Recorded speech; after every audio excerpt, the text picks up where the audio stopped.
Welcome to Campfire Sessions. If you haven't joined one of these before, we normally host these virtually, but excited to come to you live from the Timberland Investment Conference in 2023. The session is being recorded, so you can always go back and watch these online or any of our past sessions on the internet also. My name is Kim Keene. For those of you who may not know me, I'm the Director of Marketing for Orbis. And I bring you wacky, crazy ideas like the cave you see outside, or making grown adults compete for Taylor Swift tickets, which we're going to do a little bit later on. So stick around for that; should be fun. And in case we have some new folks in the audience, just a little bit about Orbis. We are a geospatial technology company. We're based in Charlotte, North Carolina.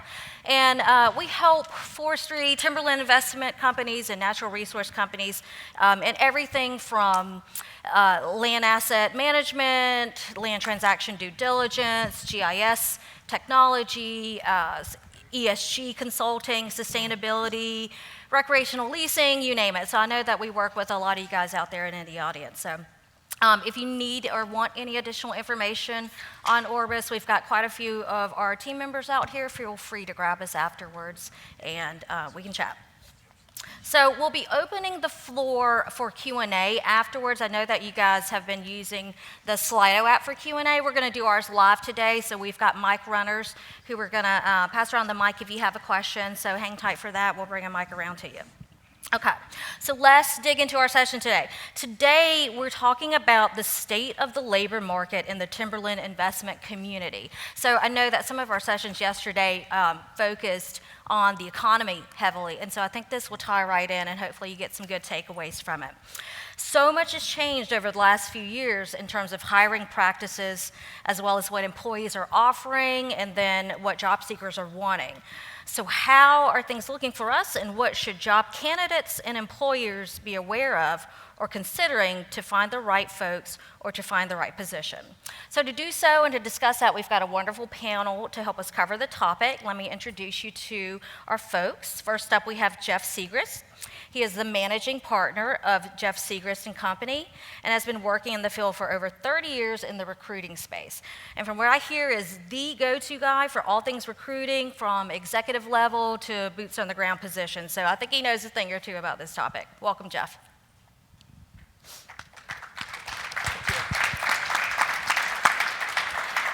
And our next panelist doesn't need too much introduction because I think a lot of you know him, but I think he does deserve a lot of credit for helping shape and mold the workforce entering our industry.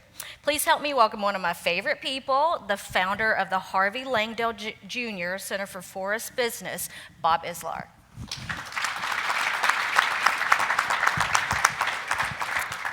Nick DeLuzio is a certified forester and the vice president of the Georgia Forestry Foundation. In this role, he oversees the programs, fundraising, and management of the foundation. Nick, welcome, and thank you for being here. And last but not least, representing the next generation of our workforce, Kunal Sinha. Kunal is graduating from the UGA Warnell School of Forestry and Natural Resources this May with a master's in forest business. Please help me welcome Kunal. You got a cheering section out there. Awesome. Okay, so Jeff, let's kick things off with you, okay? Why don't you tell me a little bit about your company and what you do? Will do. Can y'all hear me? Oh, yeah. Yeah. Woo. Some of you out there probably already know me, I think, and some of you I know extremely well, probably better than you would like for me to know you. What we do, I started this in this business in 1985. So at the beginning of the TIMO world, actually, just coincidentally. And we do, as a firm, executive recruiting just in the forest industry. And is Will, my son Will, yeah. So my son Will joined me about 12, 13 years ago as the next generation in the firm. And the service we provide is a very methodical, organized search process to look for somebody to fill a very specific role in the industry. We work on maybe 15 or 20 assignments a year, and that's kind of what we do. And as I said, I've been at this since 1985, so 37 plus years. And we've built a massive network, if you will, in the industry, and in a client base that has been built over many of those years, or over those many years. And I'll talk about history a little bit in a second, but I've seen the industry from what it was in 1985 until today, and I can easily talk about how things have changed and what's different today than it was. I could take, I don't know if Tracy Evans is in here or not, but I could take Tracy's history from this morning on the TMOs and tell you that what she put up there is exactly what we've seen and what I've seen as a recruiter over the years. Gotcha. Nice. So speaking of that, again, you have watched the industry develop and change over the last 3+ decades. So take us briefly through that timeline that you mentioned of the history and help us understand like how we got here and how things have evolved in the space. Yeah. So when I started doing this in 1985, the forest industry was part of a vertically integrated world, and foresters and really anybody who had anything to do with forest products were typically employees of vertically integrated, publicly traded companies. And some of those names have disappeared. Bob and several others will know the names, but some of the clients I worked with in the late 1980s were Champion Corporation, Union Camp Corporation, James River, Federal Paper Board, companies that don't exist anymore, that were either gobbled up or merged. And the TMOs came along in the 80s, but I don't think very many people knew that they even existed, or that at that time it was Hancock and FIA. Maybe Prue Timber came soon thereafter. And that was kind of the TMO space. I think Tracy said this morning that in the late 80s, there was something like $29 million or something invested in timberland through the TMOs. And a lot of things happened, I think most of us know this, in the late 80s and early 90s that caused mergers and combinations in the forest product sector, and companies began to disappear, assets began to move, and with those combinations and mergers, businesses also began to got spun off, including starting in the early 90s, really the timberland began to get spun off. And there were a lot of reasons for that. There were tax reasons, there were economic reasons. Wall Street was pushing the industry to monetize assets that they thought were undervalued.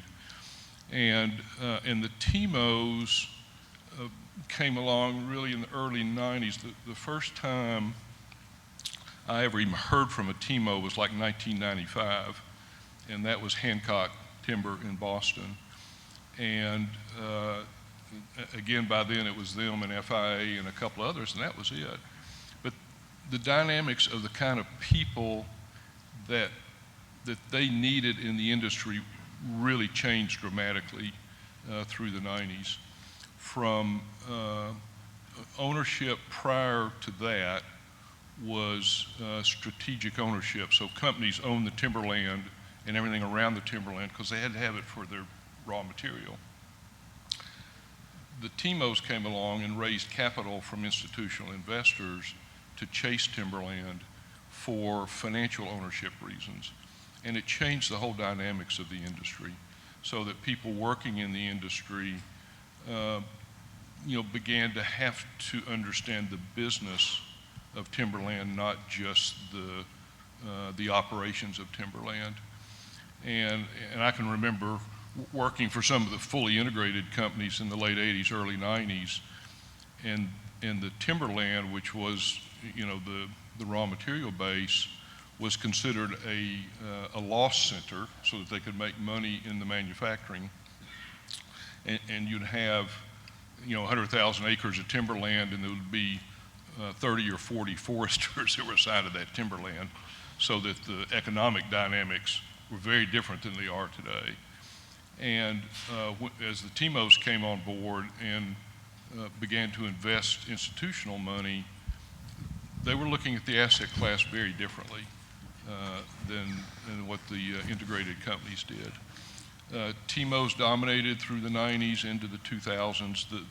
The peak of that, as I see it, of the TIMO model, if you will, was 2006, 7, 8. The last big acquisition of the IP timberlands, I think, was probably to some extent the peak. And TIMOs, are still alive and well and will continue to exist. But over the last decade, what we've seen in our recruiting business is new sort of investors coming in and new sort of owners of timberland. And I think a number of people have mentioned the non-U.S. ownership, and that's what we're seeing from a recruiting standpoint is new clients for us in many cases are not U.S. companies. And a lot of that's European, of course, but some of it's Australasia and elsewhere. The last 3 or 4 years, what we are seeing and have seen is the beginning of the carbon play in the industry. And 5 years ago, nobody talked about carbon in this industry other than as it's maybe something there, but we're not doing anything with it. And here we are today with carbon as a significant addition to the calculation of the value of timberland. Will and I have assignments right now, I think there are 3 or 4 assignments that are focused just on carbon.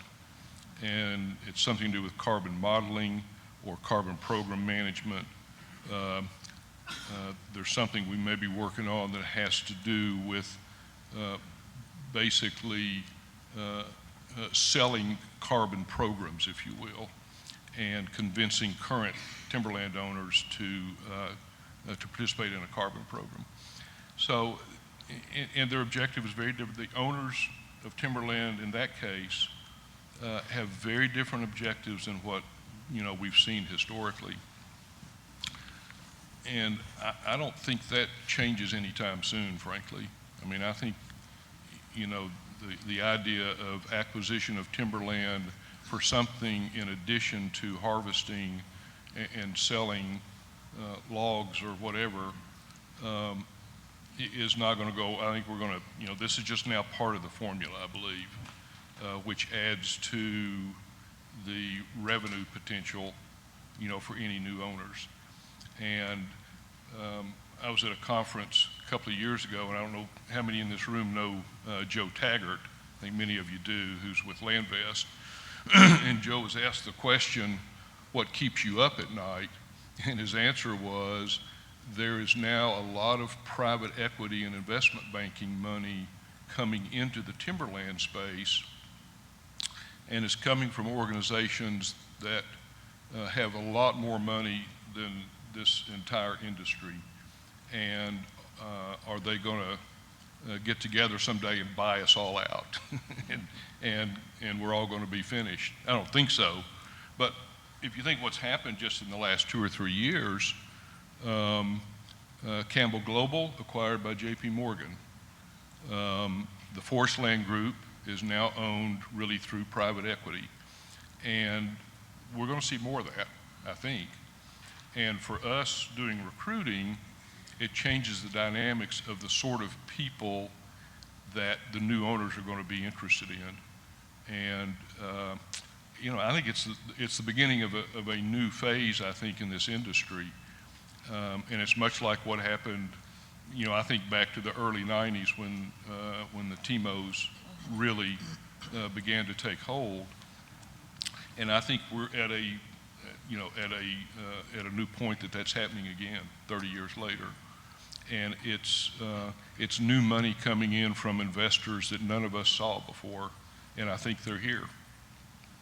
Yeah, and so that's a good segue into kind of my next question. You know, there's been a lot of focus, obviously, on sustainability and carbon and ESG best practices that we've talked about, and not just across our industry, but all major industries. So can you talk about the effects of those investment models a little bit more and those end results that that has on both the employment side and the workforce side? Well, I can't talk technically about it because I don't have that skill set, but, well, like I said, it just changes the dynamics of what this industry is going to be looking for in employees going forward. And I've got to believe that UGA and University of Tennessee, there's a couple of students here that in a Master's of Forest Business program. I've got to believe that the universities are already starting to spend time and focus a little bit on ESG, carbon, sustainability. And I just think that's going to be part of the mix going forward.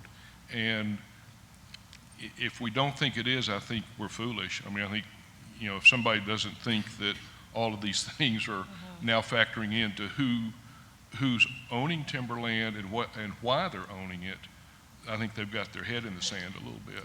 Yeah. And I think our industry is no different than any other. It's going to be, it is impactful, and it's going to continue to be impactful. And we're seeing that with the assignments that we're getting to recruit are in many cases very different than what we saw even 2 or 3, 4 years ago. Interesting. Yep. Nice, thank you. Okay, let's jump over to Bob really quick and pick his brain. So first up, Bob, why don't you tell me a little bit about your background, your accomplishments, and your time at UGA? Yeah, you have 2 days. Briefly. 2 minutes. Well, over 52 years. For the students in front of us right now, when I graduated, my senior class, one person got a job.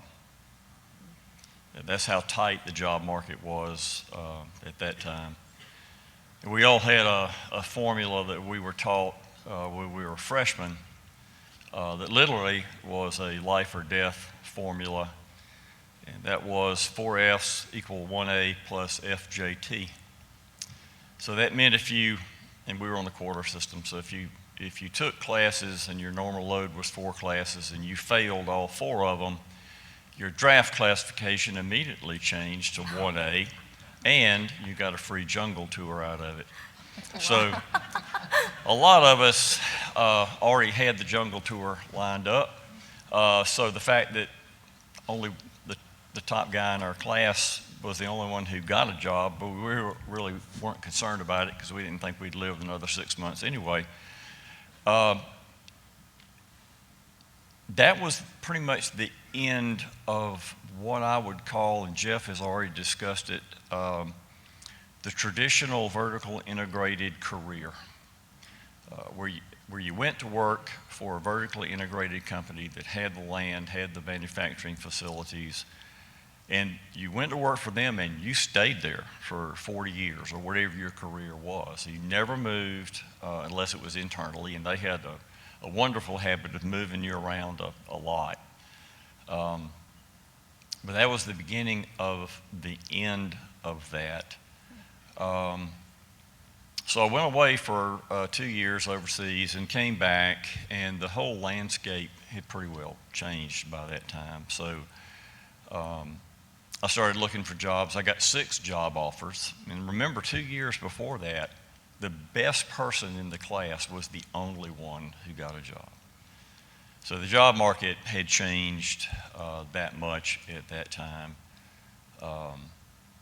It also came back when I left, gas was 22 cents a gallon. When I got back, it was 55 cents a gallon, which is dirt cheap now, but you got to put it into perspective. I mean, when you double the price of gas, that had a tremendous impact on what people were doing. especially in our forestry operations because they're very fuel intensive and fuel prices went way, way up. So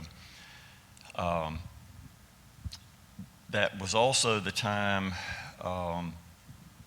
when there was a lot of pension reform in the U.S. and a law called ERISA was passed.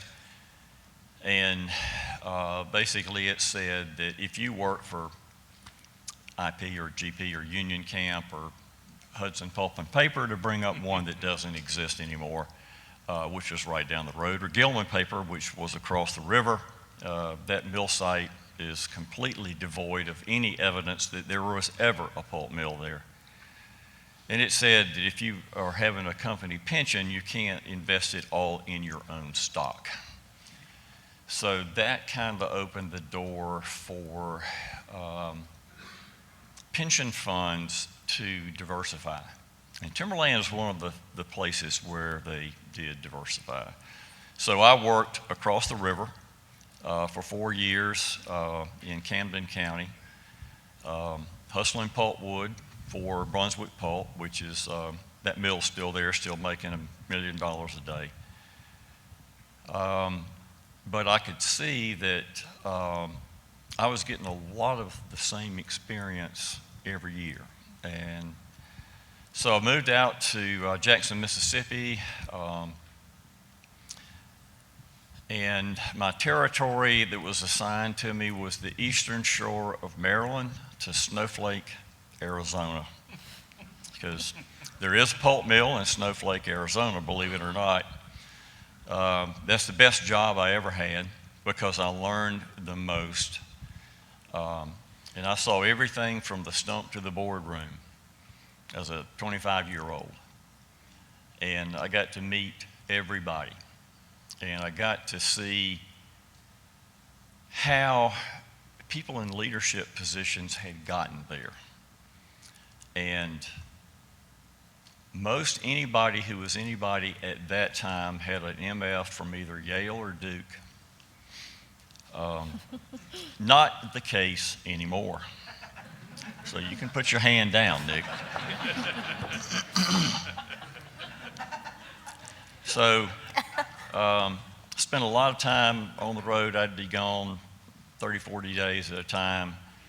But I got to see this industry from the inside out, which very, very few people my age were privileged to see. Had some really great mentors. That would be a piece of advice that, always, try to find someone who you respect and look up to be a mentor for you. Then one of my dear friends who was running the Mississippi Forestry Association died. I was asked to apply for that job, and I did. And then I became a lobbyist. Quite a career change. When you learn how to cruise timber, you're not learning how to deal with people. You're cruising timber because you don't want to deal with people. And all of a sudden, I had to go ask a state senator I'd never met or a representative I'd never met for money for the Mississippi Forestry Commission or some conservation project in Mississippi or lower property taxes. So that was the beginning of my long love affair with property taxes, which I'm still doing and have always hated. But I became really good at understanding how to do that. I was recruited to come back to Georgia, ran the Georgia Forestry Association for 11 years, and saw really the industry was beginning to change at that time. One of my mentors, Hank Haynes, who had been a professor at Georgia in the original forest business program back in '82, was the person who managed the R1 and R2 timberlands that Stacy mentioned this morning, which was backed up by the Union Bank of Switzerland. and they bought a lot of land in Camden County, across the river, going all the way up the coast to Savannah. And then I had the opportunity to come back to Georgia. The Board of Regents had just created the Center for Forest Business, and it was a great opportunity because I didn't have to worry about making payroll every 2 weeks, because somebody else somewhere in the university was doing that, had the opportunity to start a program that had never been done before.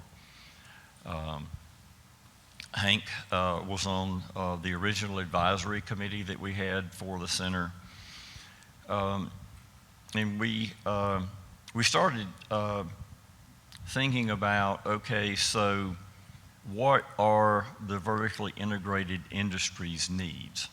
Because Union Camp was a big landowner in Georgia. They had at the time the biggest pulp mill in the world in Savannah. It's still there, but it's no longer the biggest. That's in Brazil. And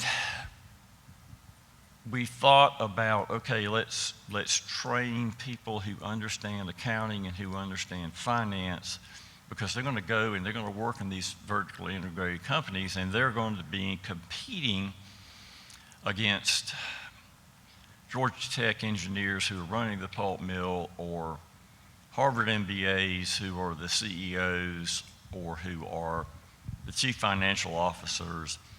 And our students need to understand the language that those people speak.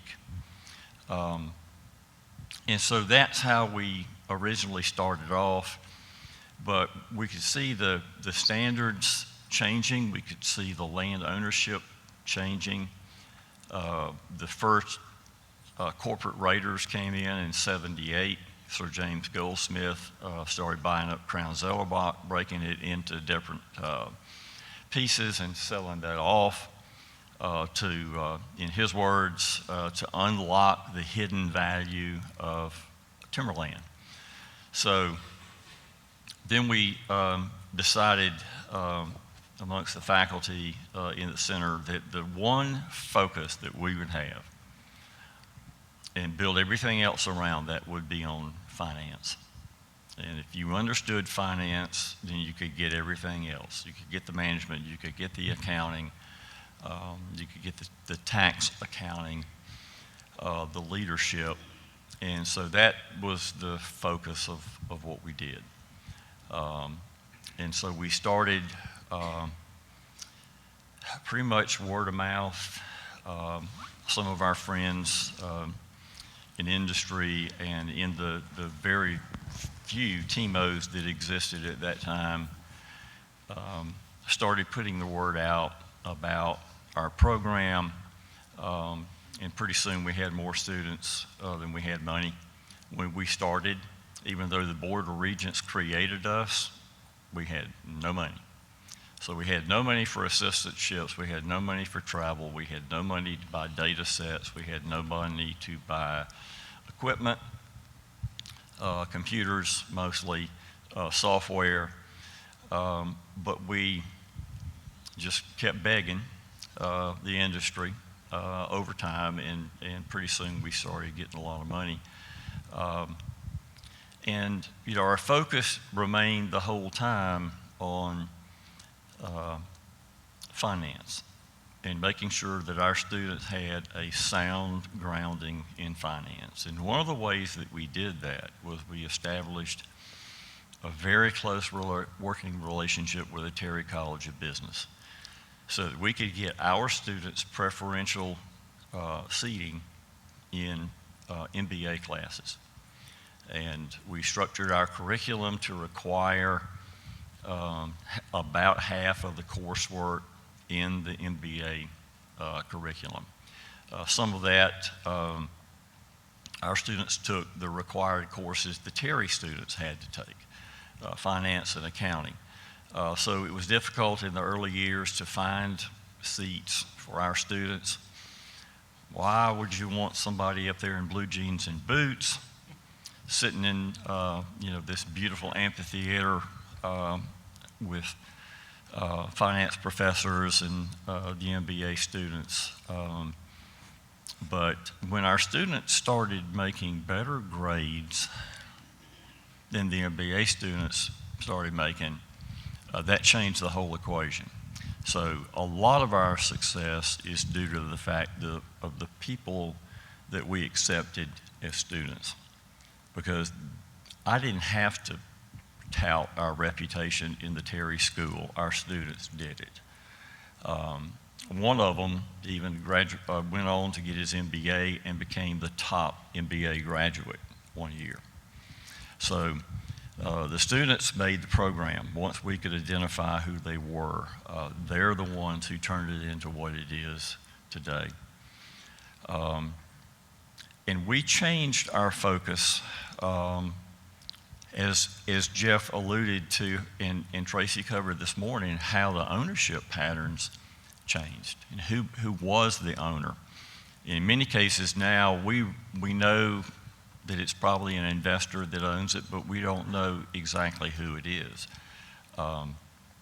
So it's a little bit more difficult to manage some of that land or to get information out to landowners when you're actually uncertain, even if you look at property tax records, who is behind the ownership, because a lot of times they don't want you to know, and so it will be a fictitious name or a shell corporation that's backed up and owned by some other investor or TIMO.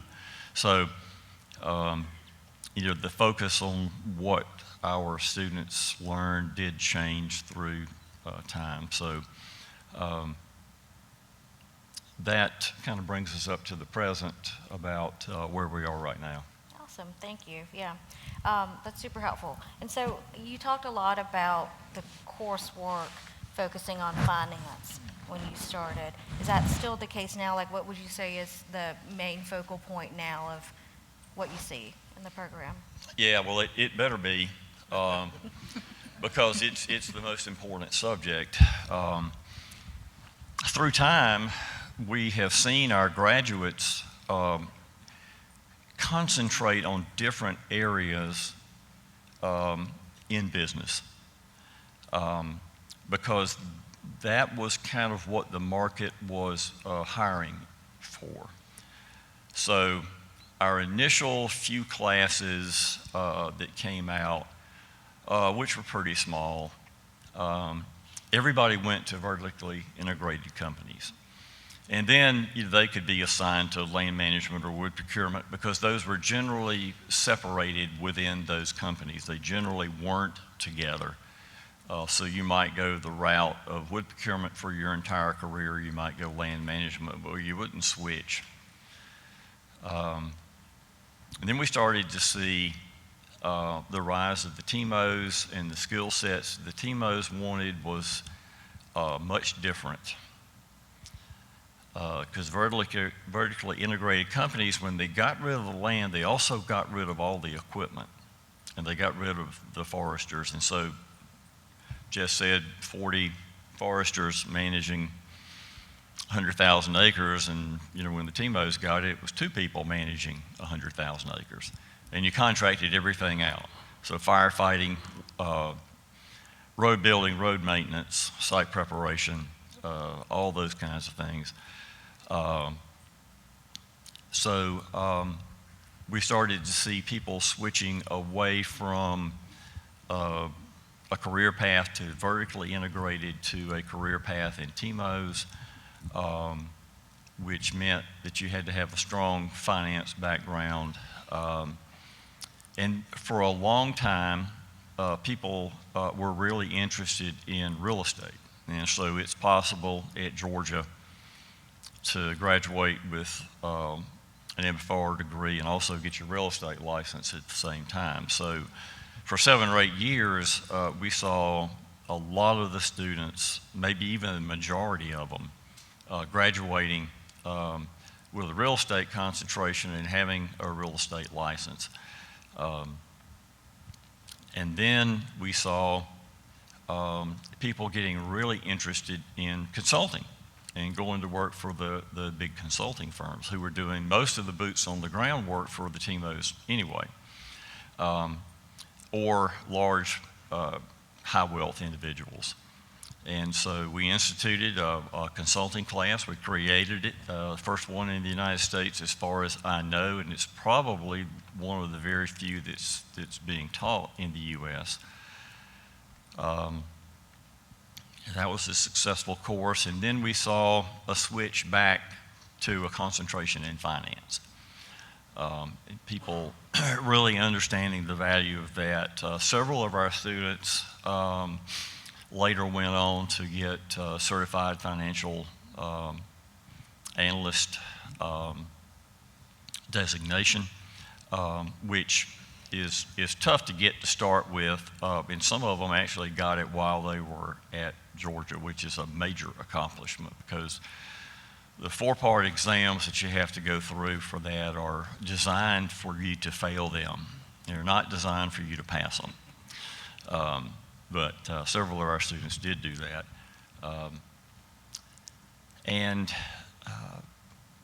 Then people got interested in the debt side, and so they started to go to work for MetLife, or they started to go to work for Pru, or Liberty Mutual, or some of the others who were doing a lot of the financing, because that's kind of the hidden part, or even the farm credit system, because they're differently named in different states, but that's about what it is. It's a farm credit organization. There are a lot of jobs in those areas. So we place a lot of our graduates on what we call the debt side, because they're doing exactly the same type of analysis. They're just doing it for a different reason. If Jeff defaults on the $50 million I loaned him to buy Timberland, I want to make sure that it's worth at least $51 million.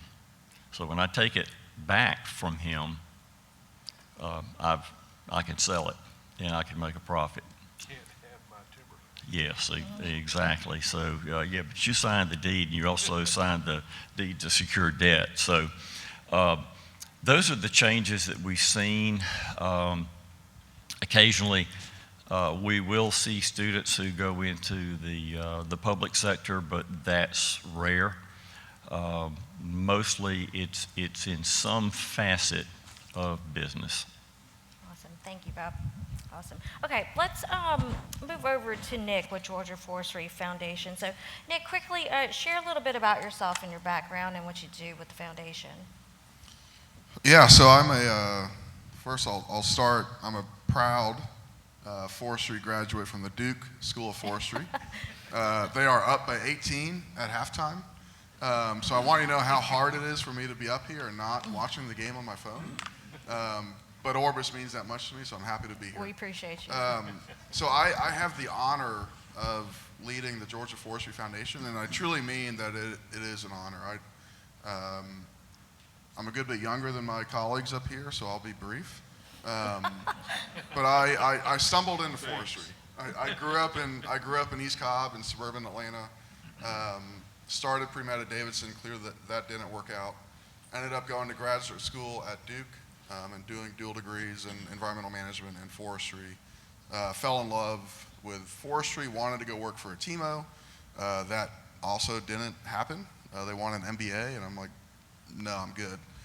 So I spent 12 years in the environmental consulting field, and then about 2 years ago, had the opportunity to pivot and get back into forestry and lead the Georgia Forestry Foundation. And so our mission is to ensure the long-term sustainability of forests in Georgia. We are the #1 forestry state in the country, and we want to stay that way. And so I have the honor of leading our efforts in partnership with our colleagues on the association side of the house that Bob led for many years. And you know, it's an honor to be able to represent the industry and the landowners across the state and make sure that we're going to be #1 for years to come. Nice. Okay. So what trends are you seeing in hiring in the forestry sector in Georgia? And what would you say are the greatest challenges you see also? Yeah, so I give a lot of talks and presentations, and in a lot of times when I'm talking about labor and workforce, I say that, labor had job shortages before job shortages were cool. And I say that kind of as a joke, but it's also true. So forestry, what industry is seeing now, what all industries are seeing now, forestry's been experiencing for a long time. COVID accelerated a lot of it. And so we've known for a long time that forestry, we need people. Everybody needs people. But up until now, we haven't had a good idea and understanding of how many people do we need. So we commissioned a study through UGA and the Carl Vinson Institute of Government. It just wrapped up last week, so this was perfect timing. Great job on that, Kim. And the UGA team, through Carl Vinson and working with Warnell, really worked hard to quantify what exactly is the need. How many people do we need in three sectors, the three main sectors of forestry in Georgia? Harvest and haul, so loggers and truckers. Land management, boots on the ground, dirt foresters, and industrial and mills. And so they looked and identified what's the need now within Georgia, and then projected out 5 years and say, okay, assuming production remains consistent, what's the need going to be 5 years from now? And since we don't have slides, you all get spared from the charts and the graphs, but I've got a couple stats here from that study that I'll run through quickly. So probably not surprisingly to everybody in this room, we have an aging workforce in forestry. We have far more older people in the sector than we do younger when you compare it to all other industries in the state. Logging is the oldest of those. And our two areas of greatest need, again, probably I'm not telling y'all anything new here, is logging and trucking. So trucking, according to the UGA team, based on their analysis, we need 318 new log truck drivers a year to keep up with 2020 production. 318 new drivers a year. Loggers, 523 new operators every year to keep up with 2020 production. Those are big numbers. As we get to foresters, that need's a little bit lower. So for the foresters, which we consider bachelor and higher, is 71 new foresters a year. For forestry techs, which we consider to be associate's degree or lower, is 48 a year. And one thing I'll note there, we have great schools, UGA and ABAC, that are pumping out the 4-year foresters. We have one 2-year forestry program in the state, and that's Coastal Pine Tech in Waycross. They graduate on average about 11 associate's degree foresters, forestry techs every year. Our need is 48. So while those are relatively low numbers, we've got a gap of almost 30 to 40 forestry technicians that we aren't producing in Georgia. So we either have to import them, that's maybe not the right word for people, but we have to bring them in, recruit them from other states, or we need to create more of a program here in Georgia. And then mills need about 2,500 new employees a year, so that's about 10% of the workforce. So those are the needs. Our job now is to figure out how do we address those, and I'll touch on that in a minute.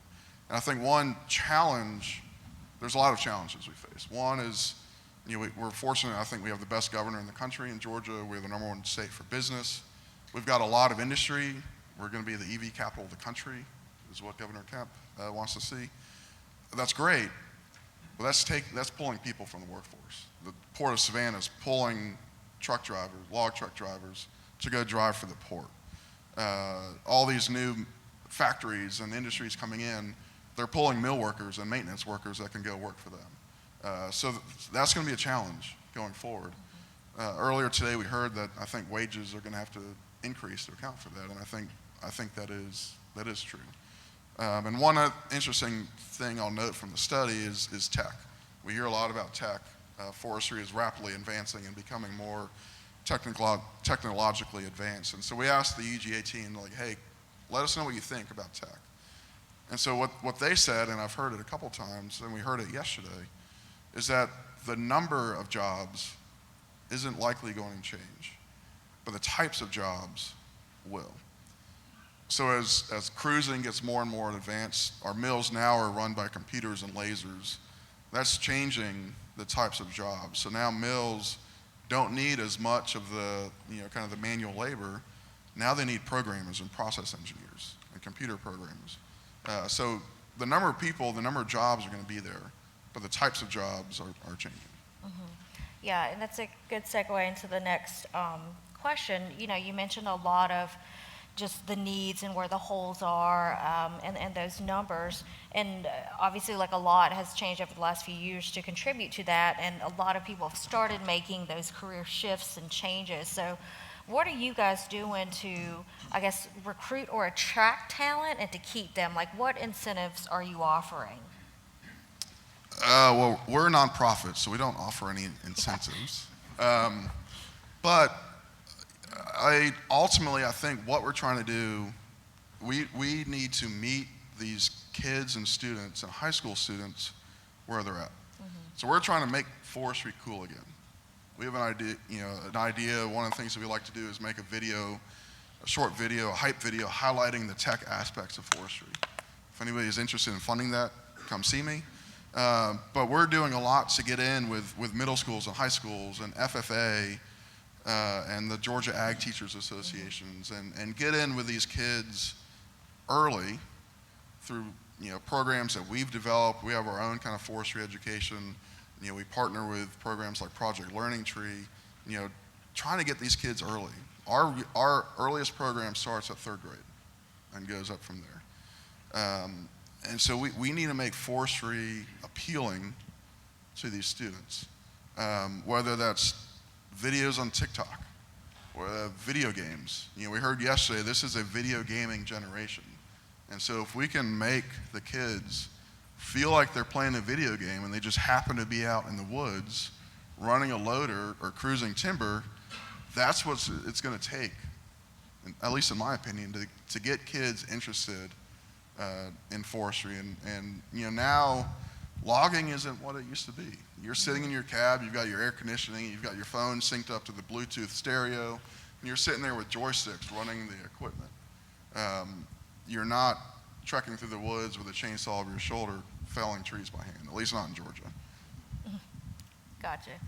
Well, let's talk to one of those so-called kids, Kunal over here, and get his thoughts. So first of all, Kunal, tell us a little about yourself. Again, I mentioned that you're graduating in a couple months here. What are you looking to do? All right, so I'll give a little background. Y'all bear with me, okay? So first off, I just want to say I've known Bob since I was about 14 years old, and the notion that I would ever be up on stage with him, I am over the moon right now. So thank you so much for having me, Kim and Orbis. Of course, yeah. Can I first off just ask you all to give a round of applause for all our donors, supporters, and partners? Oh,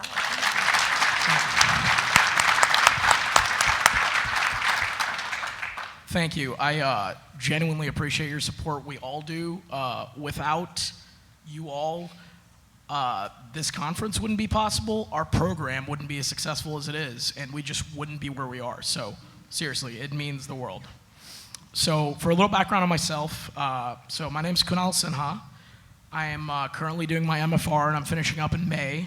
So that's the Masters of Forest Resources in Forest Business at the Winnell School of Forestry and Natural Resources at the University of Georgia. And so I've got a bit of a diverse background. I finished my bachelor's in geology, and I went to work in the land surveying industry for about 5 years. Around 2021, I was looking to go back to school. I was considering an MBA.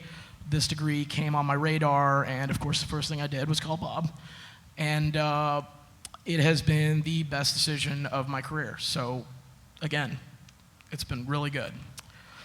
So let's see. So beyond the program, I aim to join the industry as an analyst.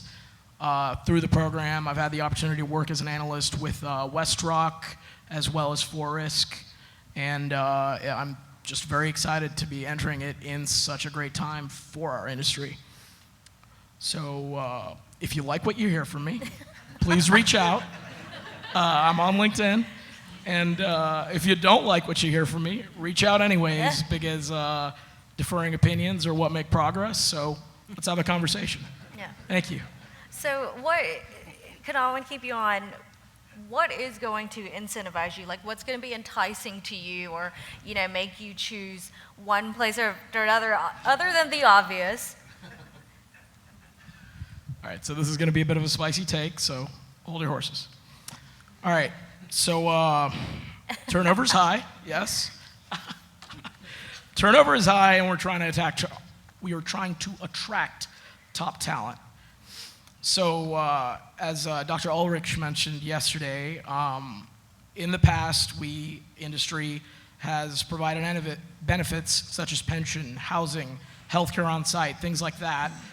And I think revitalizing similar benefits would definitely be a great start. One such example is my generation happens to be the generation of eternal student loans. It's fun. So student debt is skyrocketing. People are worried about defaulting on their loans in a tough economy. It's not great. So one thought that I have that a lot of folks have, but we haven't necessarily seen acted upon as much as we could, is student loan debt programs through companies. You are providing your employee with support to pay their student loans, and in that you're gaining their loyalty, you're gaining top talent because top talent is looking for these things, and it's literally tax-free through 2025 right now. So as part of the CARES Act, you as an employer can offer up to $5,250 in student loan repayment benefits tax-free through 2025. Studies show 86% of workers between the ages of 22 and 33 would commit to an employer for 5 years if the employer offered such a program. Currently, only 8% of employers are taking advantage of this. That's a great opportunity, guys. So that's one thought. Now, let's go to the final and most obvious incentive, which you told me not to talk about, but I'm going to. Finances, financial incentives. Really, I mean, I know you've been beat over the head with this conference, and I'm sure multiple before, but the cost of everything has gone up, and the wages of yesterday don't hold up today. And so you have to pay your employees well. You have to be transparent about salaries. You just have to be, or you're not going to achieve those goals. And we talk, everyone talks, you know what I mean? Even things that are kept quiet are spoken about in quieter, smaller circles. So if you want to achieve that goal, you can't be scrimping on pay. It will look poorly. And this is a good one, I'll say. As much as HR tries to convince you, pool tables, pizza parties, fancy offices are not what keep employees. We have to prioritize health care, remote work options, PTO, maternity leave, paternity leave, retirement support, diversity. These are things that actually matter to people, and we can be on that cutting edge. We're in a great position to be the future. Let's make it happen. I love the honesty. Thank you, Kunal. Awesome. Real quick, back to Jeff to help kind of close us out here. What big hiring or overall job trends do you see happening in Timberland Investment over the next few years? What do you think is coming? Well, again, I'll go back to what the ownership of Timberland's beginning to look like, or as we say at the conference in Portland, who will own the forest. That ownership is looking different now in many cases. It's coming in continuously and replacing some current ownership. And if every student could get a biometrics degree, you'd have your ticket written probably, because that's what a lot of these companies are looking for, basically mathematicians, biometricians who can apply that sort of capability to valuing timberland and to valuing the add-ons to timberland of carbon and those sort of things. And I don't think that trend stops anytime soon. I mean, I think that's here to stay, at least for the next decade. It's interesting, Bob was talking about how UGA changes curriculum periodically to meet the market. What we see is that the hiring companies are looking for attributes that it will take higher education to put into place over a longer period of time, then the companies need those attributes. It's just higher education is slow to adapt and change, and what we're seeing in the market is dynamic things occur, dynamic change, and skill sets and attributes that are in demand that you're not going to be able to meet immediately. You're just not.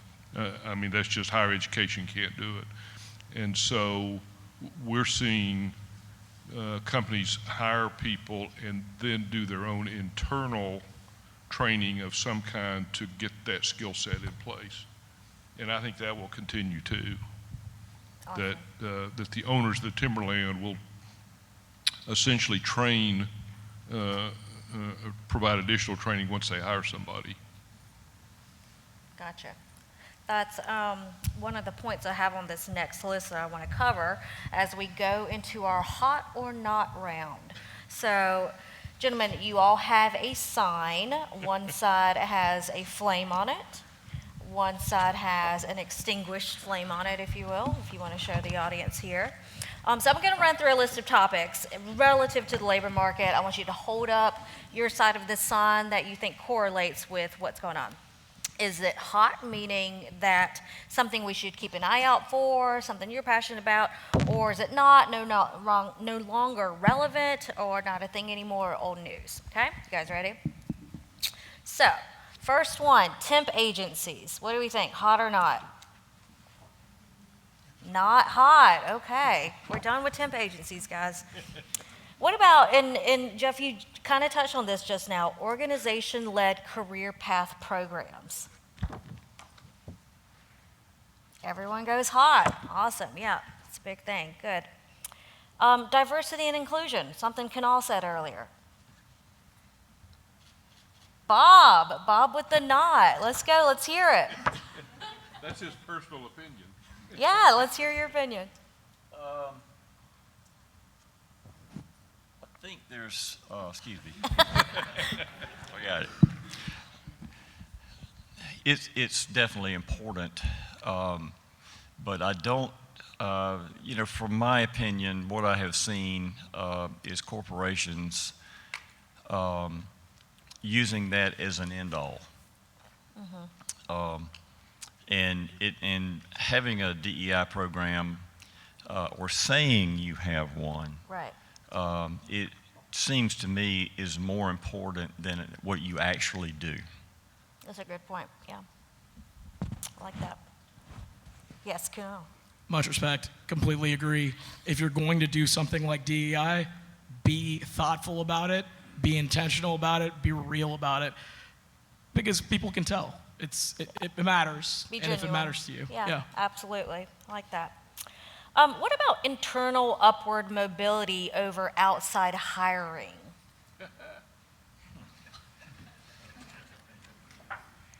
Ooh, spicy. All right, let's hear it, Jeff. You're killing my business. No, I won't. That's not absolutely true. Internal promotion in a company can be far better than going outside to hire somebody. If it's somebody that's in your organization, they understand the culture.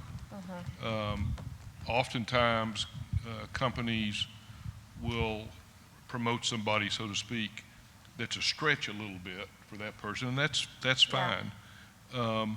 And going outside is where Will and I live in our business. I mean, that's what we're hired to do, is go find somebody on the outside. But that's not necessarily the best answer to how do we fill this position. And what I've seen over the last 30 years is a decline in the size of the bench that organizations have. In the vertically integrated days, every large one of those companies had 3 people for the next position coming along. You don't have that anymore. There is not a bench. If somebody retires or leaves today, most companies scramble with how are we going to fill that position. 30 years ago, there'd be 3 or 4 people in the organization to say, we've got a succession strategy here, this person gets promoted.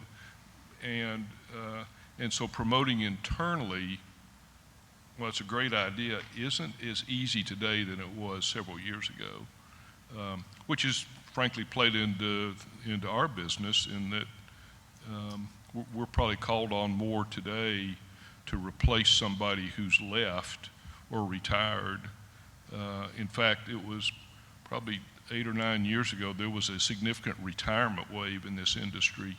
It was right after the Great Depression, or recession, I'm sorry. What's the old joke? A recession, or recession's when your neighbor loses his job, and a depression is when you lose your job. So it was after the Great Recession, and several senior people in the industry had delayed retirement because of that. As people would say, my 401k became a 201k, and so they hung around. And long about 2011, 12, 13, 14, there was a massive retirement wave. And I know in our business, the number of positions we recruited that were caused by retirement went from 5% total, everything we did, to 25% for a few years. And that's because companies didn't have internal benches to promote. So, yeah. Gotcha. Okay. Thank you. Okay, last one before we go into Q&A. Digital footprint. We obviously live in the technology age right now, and we've had many conversations just even here at the conference about how, our data is a commodity right now, and a hot commodity. So how do you feel about digital footprint? How much does that impact or not impact hiring and retaining workers? Give us a better explanation of. So your online presence, for instance, where you have accounts, where you don't, what are you doing on your social activity? Does that matter to you guys, or do you think it matters to employers? Nick says no. No. Okay, so we've got 2 hots, 2 nots. All right, battle it out. Nick, what's your thoughts?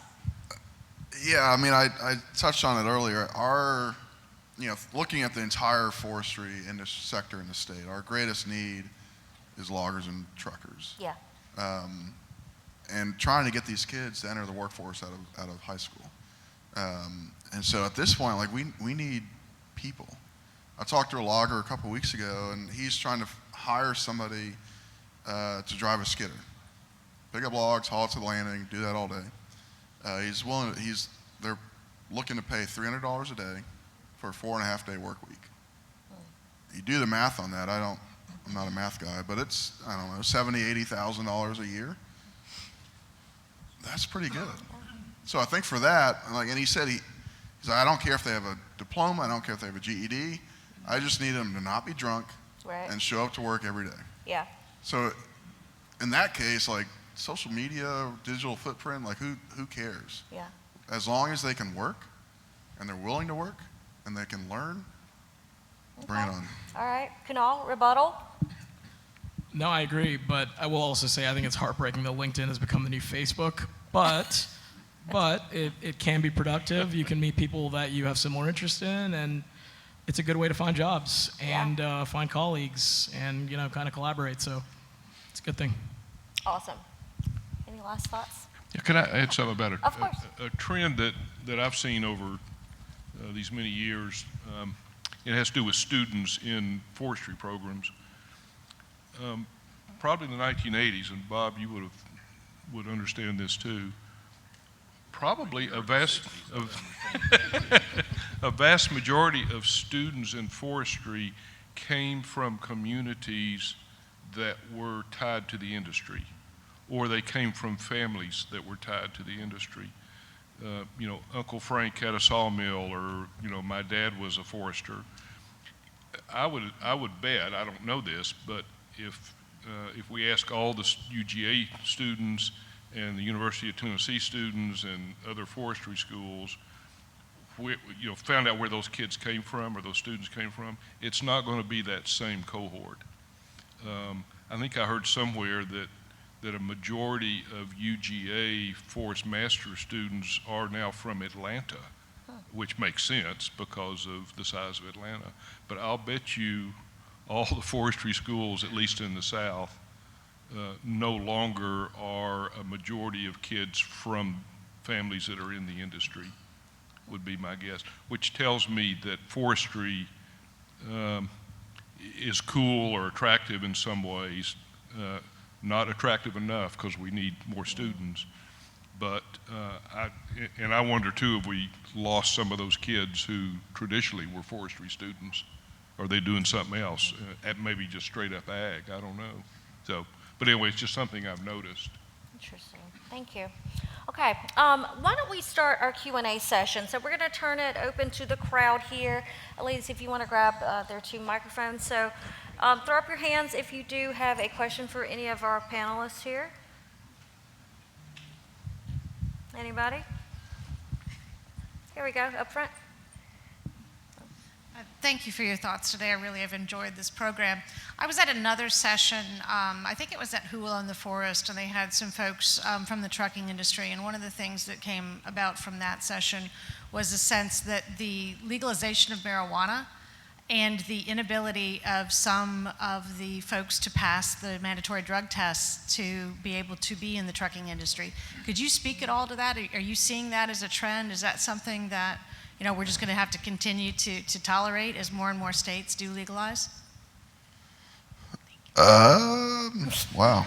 So we're, first of all, doesn't surprise me at all that came up at a conference in Portland, Oregon. But here in Georgia, we're not there yet. And honestly, like trucking and marijuana, I have no idea. But I know one of the big hurdles right now is insurance. So for somebody to drive a log truck and to be insured, they have to have at least 2 years experience. And they can't get that experience by driving without being insured. So that's a policy issue. That's for my friends on the GFA side of the house to work on. And it's not just Georgia, that's a federal issue. And so that also ties back to tort reform issues, which we're working on the state level, a lot of other people are. So I can't specifically comment on marijuana and trucking. I think as long as they, again, in my opinion, if they show up and they can drive and they're sober, let them have it. We need it. That's a little bit above my head, my pay grade, so to speak. Anybody else want to comment? Really? All right. All right, I won't speak specifically to marijuana, but what I will say is, I'm not really sure about heavy equipment inebriation, but so I was speaking to Dr. Pollock yesterday, and one thing she mentioned was, it's either Virginia or West Virginia, basically, people losing their licenses because of fines due to, let's say, tickets or small-time crimes, right? So apparently during COVID, West Virginia or Virginia passed a law that basically ended that, and 613,000 people got their license back. Imagine that. That's a lot of possible labor. That's a lot of people who can now work. We need to be thinking about these things all over the South. The point of that system isn't just to be punitive, it's to recover people, it's to rehab people, it's to bring them back into society. If we can do that, and we have our workers, and we have our process figured out, that seems like a good thing. Noted. Jeff? Sound like you want to chime in? No? Good? Okay. Do we have another question on this end? Y'all spoke a little bit about the insurance premiums for trucks, and we've been doing a lot of research about the cost components on log trucking, and I just wanted to ask a quick question if there's any other pay incentives or anything that's going on to help incentivize younger log truckers with the ages and everything and then with the rising diesel costs and equipment costs, is there anything to initiatives to fight against that, the unemployment? Yeah, so for those of you in the room who are members of GFA, or at least live and work in forestry and kind of pay attention to the news recently, there's a issue in the state legislature focused on truck weights. And that's a bill that we've been pushing on to increase the maximum allowable weight of trucks in the state. Right now in Georgia, it's 84,000 pounds. The last 3 years, we've been running at 95,000 pounds under an executive order from the governor. We started trying to get it at 90,000 pounds. We're at 88,000 pounds now. And it's been a fight, but we hear from our logging community in the state that just that 4,000 to 8,000 pound incremental increase means that they can haul more and they can do it with fewer loads. And I want to make sure I get this number right, because the UGA team said if we get the truck weights bill passed, that reduces our need for truckers by 300 drivers a year. Did I get that? Yep, by 300 drivers. So instead of 523 new drivers, we only need about 200, 250. So that's significant. If shameless plug here, if you live in Georgia, please reach out to your legislators, ask them to support that bill. We're making progress, but it's controversial, and it's been a challenge. But one of the other things, a long-term project that we want to do at the foundation is create more forestry workforce training programs in Georgia. I submitted a $500,000 funding request for that Monday night. We'll see if that gets funded, but really focused on high school students and training those that want to. If you want to go on to UGA, ABAC, other higher ed, great. But there's a lot of people that don't. And so equipping them with a certification or the job skills that will allow them to directly enter the workforce and enter it in a high-paying job. So that's something that we're working on long-term, but I hope that we can do more of that in Georgia and create these certification and training programs for high schools. Nice. I think we had a question up front. Yeah, one of the great things about a career is a career path. So you talked about log trucking drivers or something like that. I mean, what's their career path? That's a job that a young person might take on. How do you incentivize them to develop? Or somebody that starts in accounts but actually wants to do coding or something, or engineering. Is that part of the plan, how to make the sector cool when you go to schools and talk to them about it? Who wants to take that? Kunal? So that's Philip Cottle right there. We actually spoke for about 2 hours yesterday. I cornered him in a hallway and asked him about his opinions on some of my questions. So thank you for being here. I think the best opportunities I've ever had, job-wise, internship-wise, anything like that, is where I've had the chance to dabble in different parts of the industry. If we can propose jobs where you have that opportunity, I think that's going to open up a lot of potential for people. Like, let's say you want to come in as a coder. You come in as a coder, and let's say we give you a 6-month trial in that. Then you do a 6-month trial in this, then you do a 6-month trial in this. I think it incentivizes people to work, and it incentivizes people to join that organization because they know they can find where they really fit in best. So, yeah, I think that's a great path forward. Interesting. Go ahead. I don't want to say this. I think today there's a tendency for people to focus on one straight line sort of career. I'm an analyst, or I'm a biometrician, or I'm a forest operations person. And I think, and again, I hate to keep going back 20 or 30 years, but I think a lot of that has to do with the depth in organizations. In the days of Union Camp and Champion and those companies, there were opportunities for, I don't know if Troy Harris is in here or not. There's Troy. So Troy, who's a forester, at one time at Union Camp worked as an internal auditor because Union Camp had a program to cross-train, if you will, and move people around. I don't think anybody does that anymore, frankly.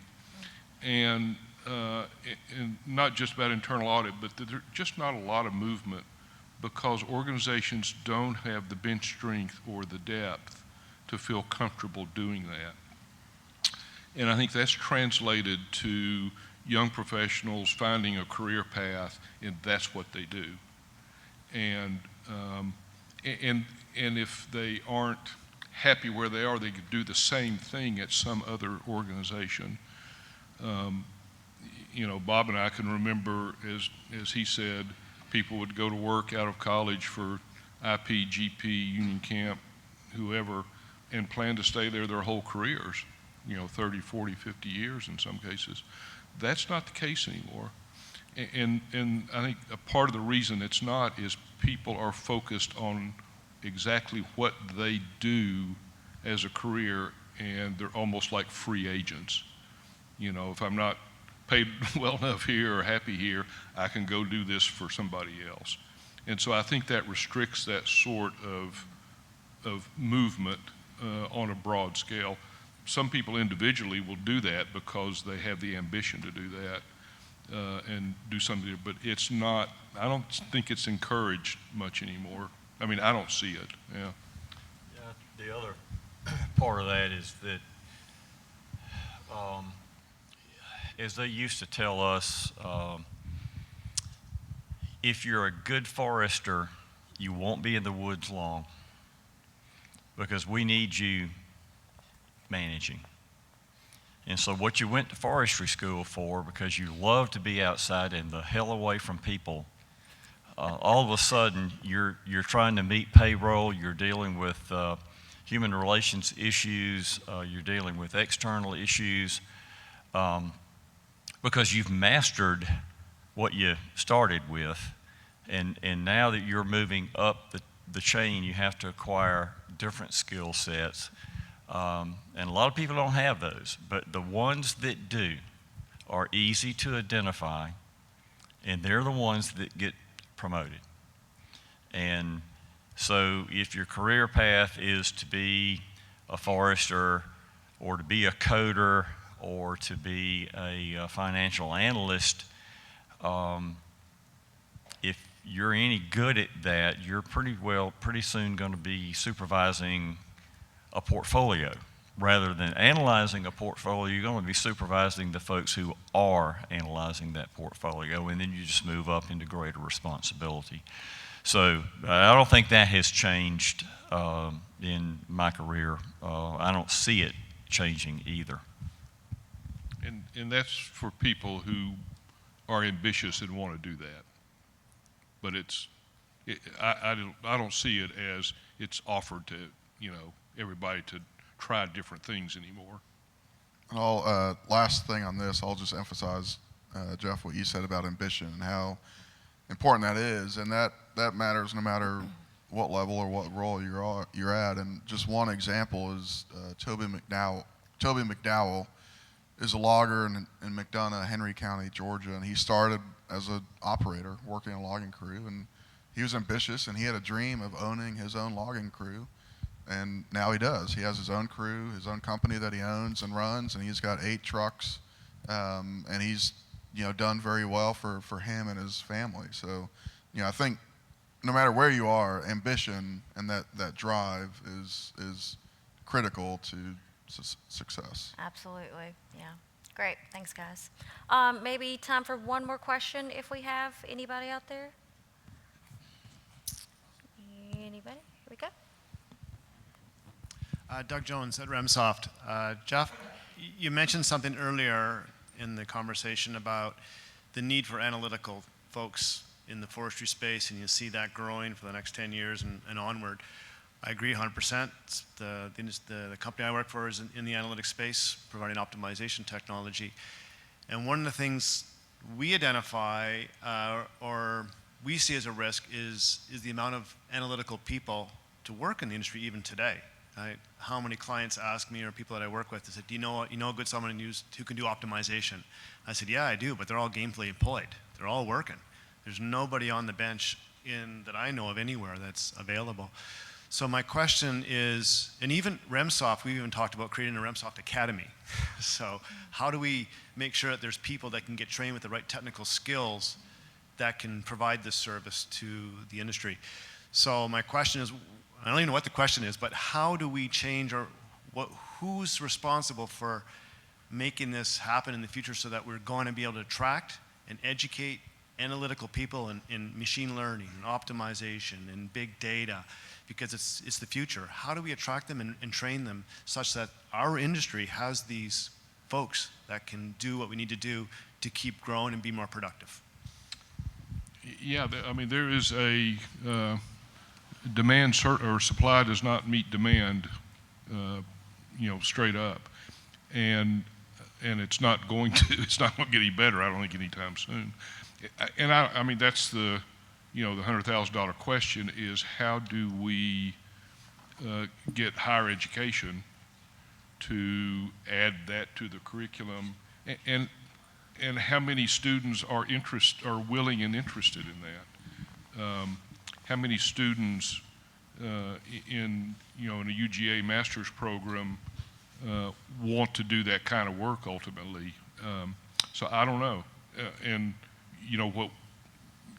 one solution is possibly you go outside of forestry education programs and you look for those people somewhere else. We know some very successful people in this industry who were math majors, and that's maybe where some of our clients end up going is, let's not look at somebody from a forestry program, let's look at somebody from someplace else that has a really good biometrics or statistics or mathematics background, and we've seen that. So it's an issue that the industry's facing now and will continue to face, I believe. And Bob, I don't know that that's something that a higher education program can, change easily or quickly, is more analytical sort of education or curriculum. Well, Georgia has been noted since the mid-'60s or so as a very strong biometrics school. A lot of pioneering work in computer programming, operations research, growth and yield modeling, all that kind of stuff was started pretty much at Georgia. Those students spread out. Harold Burkhart to Virginia Tech as an example. Harold's one of my classmates. But what we're seeing now, at least this was the case when I was there a year ago, we have great PhD students in biometrics, and we think that they're going to go to work for the industry, and then all of a sudden the insurance industry field hires them away because they're highly skilled in analytical data sets. And so even if we're training them at the best place they can be trained, they may not, and generally don't, feed into our particular part of the industry. And that comes down to the employer that they go to values them a whole lot more than our business does. Thank you. Kunal? I think the hustle is real on both sides of that equation. So on one hand, you have your students who are searching for experience. On the other hand, you are looking for students who have experience in that and who hopefully one day will work for you. If you can provide something like the academy you mentioned, and you can really put that out there to forestry schools all over Georgia, all over the Southeast, all over the United States, I think you'll have good success. You can do things like funding grad students with the expectation that they work for you for X amount of years at the end of it. I think there's a lot of potential, and especially at Warnell, as Bob mentioned. I mean, we have a great biometrics group, but I mean, I think both sides need to be chasing that as hard. Great. Any final thoughts from our panelists before we wrap up today? Any final words? I mean, I think there's some good takeaways here. You know, a lot of cross-training we talked about, incentivizing we talked about, you know, that proactiveness. So some good takeaways. Any final thoughts y'all want to share? The industry needs to pay more to get the people that it needs. There you go. It is, I mean, we have a supply shortage in this industry in a lot of categories, and a lot of companies won't accept that they're just going to have to pay a lot more money than they expected to. And the winners there will be the ones who step up to the plate and say, we're going to pay what we need to pay to get the talent that we need. Thank you, Jeff. Yeah, it's a great note. Nick? Yeah, I would just encourage everybody in this room. I mean, we at GFF and GFA, we're doing everything that we can to get in front of students and meet them where they are. But I hope everybody in this room, whether you live in Georgia or not, wherever you are, that you all would do the same. I'll just give one quick anecdote. Last year, we went to the Georgia FFA convention. 6,000 plus ag students from all across the state in one place in Macon for a couple days. We had a booth there exhibiting at their career and trade show. I'd never been there before. We had no idea what to expect. The place was massive. The expo hall was full. It was us and the Georgia Forestry Commission. Now, we invited F&W and FRC to join us, but for the entire forestry sector in the state of Georgia, the #1 forestry state in the country, we had 2 booths at that trade show. So I would challenge all of you, wherever you are in your respective communities, go out and get in front of students and get in front of them early, and encourage them to pursue a career in forestry. Thank you. As just last thoughts, I just want to remind everyone, the employee-employer relationship can and should be mutually beneficial. We can make this work. We have an amazing industry. We have so much opportunity right now, and we can be on the cutting edge of that. We just have to be as thoughtful as possible going forward. Thank you. Love it. Love the positivity. Go Duke. Okay, awesome. Okay, thanks again to our panelists for being here. It was very insightful.